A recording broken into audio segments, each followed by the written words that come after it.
What is good, horror? This is your boy Horror Gamer back with another video for you. And as you can tell by the title of this video, this is another Horror Gamer Reviews.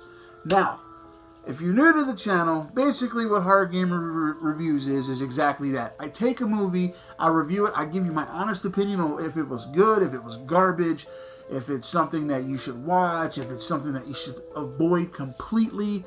And yeah, but with all that being said though, before I get into this, just know that your boy Horror Gamer's Reviews have spoilers in them all day, every day. Even though I try to keep them light, there's still some spoilers. So if you haven't seen this movie yet, pause this video, go check it out, come back, let me know in the comment section what you think, whether you enjoyed the movie, whether you hated the movie, whether you agree or disagree with me. And yeah, so with all that being said, anything beyond this point is on you. So, as you can also tell by the title of this movie, we're going to be tackling a Stephen King movie today. And it's, in my opinion, one of the more underrated Stephen King films. You know, he has those mainstream films like It and The Shining, Dr. Sleep, you know, all that stuff. And people talk about that all the time, Pet Sematary, stuff like that.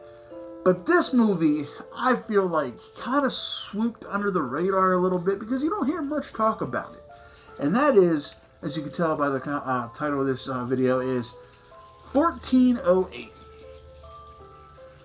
This movie, 1408, stars Samuel L. Jackson and John Cusack. And basically what this movie is about is this guy who loses his daughter to, I think, cancer. And he's like a paranormal investigator, and basically what he's doing is he's trying to find life, the proof of life after death. And he's a skeptic. He doesn't believe in it. You know, he just lost his daughter, so he hears about this hotel that the room 1408 is like legendarily haunted. You know, people who check in, they don't last an hour. And then Samuel L. Jackson plays, you know, the concierge, I guess, to this hotel. And so basically, John Cusack checks into this hotel room, 1408. And this movie is just a movie of this room fucking with him, the whole movie. But the whole movie's supposed to be a span of an hour. But the shit that goes on in that hour is just insane. You know, anywhere between... Basically what this room is trying to do is trying to get him to kill himself. It does everything to the point where it even sets itself on fire. But the thing is, nobody else knows. Like, when he goes into this room and he shuts the door, it almost like it sucks him into this alternate universe where he doesn't exist in our universe for this whole hour. Like, he calls down to the desk, and here, towards the end of the movie, it gives him the option to kill himself and all this other stuff. And it was just so well done. Like, it was creepy. It was scary. It had everything. It hit you in the feels when it needed to hit you in the feels. You know, it was one of those movies where, like, you could watch it and be enthralled in it, and then boom, it would scare you. But then 2 frames later, you'd be almost in tears, you know. And John Cusack's performance in this was amazing, and so was Samuel L. Jackson. Samuel L. Jackson and John Cusack both hit a home run in this. The acting was phenomenal. The direction that the movie was going was just insane. And like I said, the story behind it and the heart behind it, it was such a well done movie, man. I remember going to the theaters and seeing this, and it was just such a well done movie. And this is the director's cut. And you know what your boy Horror Gamer says? Anytime you can watch a movie that's rated or unrated, you always go for the unrated director's cut because you get more for your buck. You get more bang for your buck. You get alternate endings. You get a little more footage. You get stuff that was cut and left on the cutting room floor. Always go for that. But all in all, this movie was one of the better ones. Like, I know Stephen King has a slew of just amazing movies and books under his belt and that been turned into movies. Like I said, Pet Sematary, It Chapter 2, fucking The Shining, Dr. Sleep, all that. But this one right here, in my opinion, is one of my favorite Stephen King novel adaptations.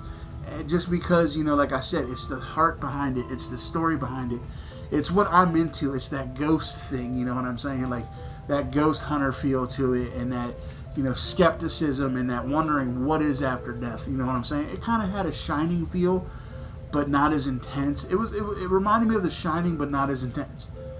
It was just a man alone with his, basically with his demons, and him trying to fight off these demons and trying to fight off, you know, this room, and he's the only one who can do it. It was such a good movie. I mean, it's very underrated. Like I said, you don't hear about this one as much when you hear Stephen King novel adaptation movies, you know. This one is definitely one to get. This one, if you can get your hands on this, I recommend you go out and you get it, because this is definitely one of his best. One of the best adaptations. So, if your boy Horror Gamer would have to give this movie a score, we're gonna go 9 out of 10. I mean, it takes a lot to get a perfect 10, you know, and this movie was damn near perfect. I mean, there was a little, and I'm just nitpicking not to give it a 10, because, you know, like I said, you have to be damn near perfect to get a 10 out of me. But this one was a high 9, almost 10. So I definitely recommend you check it out. 1408. It's just such a well done movie. I couldn't recommend it enough. So, all right, Horror Horde. With all that being said, I hope you enjoyed this review as much as I enjoyed doing it for you. And don't forget, if you haven't done so yet, hit that subscribe button along with that ding-a-ling-ding-ding button. That way, every time your boy Horror Gamer throws up one of these reviews, you're in the know. Also, when you're done doing that, head on over to the Horror Gamer Patreon. The link is going to be in the description below, and see what kind of perks you get with being a patron. I just added a new one. Starting in February, I'm going to be doing monthly Patreon giveaways. So, and the only rule is you need to be a patron. That's it. And like I said, every penny that goes into the Patreon page comes right back to the channel, so I can make better content for you. So, don't forget that. And on top of the monthly giveaways, we have movie nights, we have just chill talk nights where we talk about horror movies. I have some patrons now that we get together almost every week and have fun, you know what I mean? You know, just to talk movies. We talk all the time.